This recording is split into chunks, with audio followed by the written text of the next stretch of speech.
فبأي آلاء ربكما تكذبان رب المشرقين ورب المغربين فبأي آلاء ربكما تكذبان مرج البحرين يلتقيان بينهما برزخ لا يبغيان فبأي آلاء ربكما تكذبان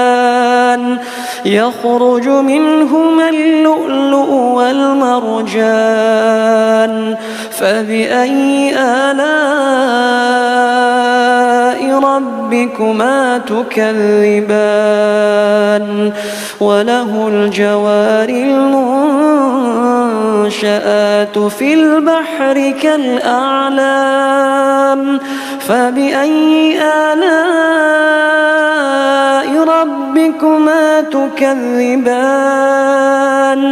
كل من عليها فان ويبقى وجه ربك ذو الجلال والإكرام فبأي آلاء ربكما تكذبان